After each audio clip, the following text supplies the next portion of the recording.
सुबह के 7 बजे थे। सर्दी की हल्की धुंध पूरे कस्बे को ढक रही थी।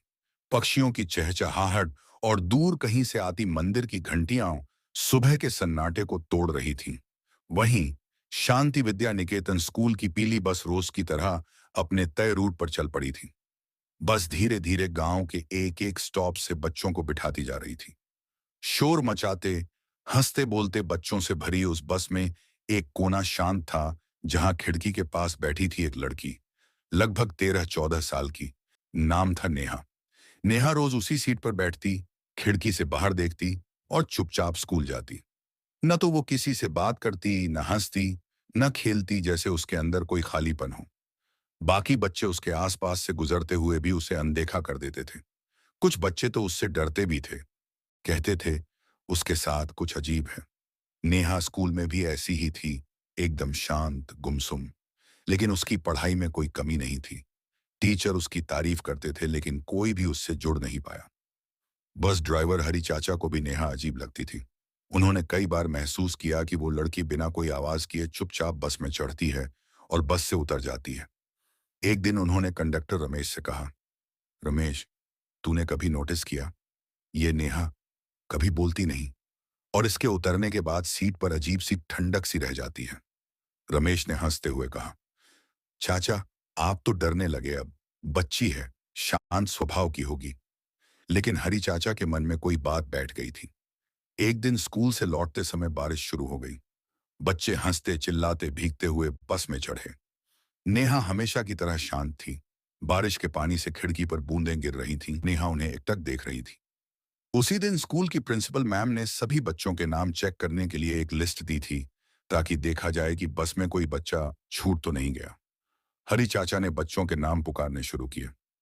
Rahul, yes sir. Payal, yes. Neha, कोई जवाब नहीं। फिर से पुकारा, नेहा। अब भी कोई जवाब नहीं। रमेश ने इशारा किया, वो तो वहीं बैठी है, हमेशा की जगह पर। हरी चाचा ने देखा, हाँ, नेहा खिड़की के पास बैठी थी। लेकिन जब वो पास पहुंचे तो हैरान रह गए। वहां कोई नहीं था। उस रात हरी चाचा सो नहीं पाए। अगले दिन वो सीधे स्कूल पहुंचे और प्रिंसिपल से नेहा के बारे में पूछताछ की। प्रिंसिपल पहले तो चौंकी, फिर बोली, नेहा? अरे, वो लड़की जो पिछले साल बस एक्सीडेंट में मारी गई थी, याद नहीं? उसका घर गांव के आखिरी स्टॉप पर था। एक बार बस फिसल गई थी, में गिर गई थी। सब बच गए थे, बस नेहा नहीं। हरी चाचा की रूह कांप गई।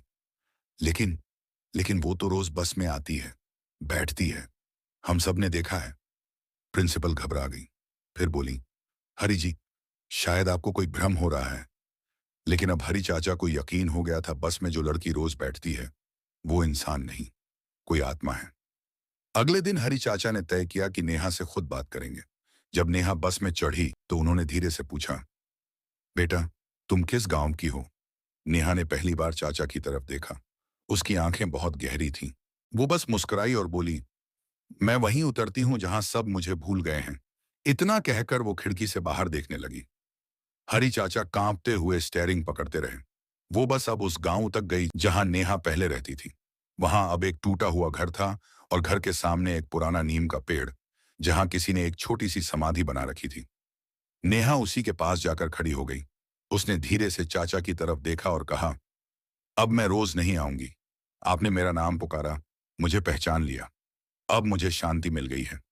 इतना कहकर वो धीरे धीरे हवा में घुलने लगी और फिर गायब हो गई। उस दिन के बाद बस में वो सीट हमेशा खाली रही।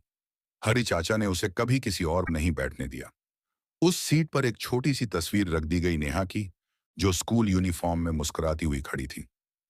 अब बच्चे भी समझ चुके थे कि वो स्कूल बस में बैठी लड़की आम लड़की नहीं थी, बल्कि एक आत्मा थी जो अपनी अंतिम यात्रा पूरी कर रही थी।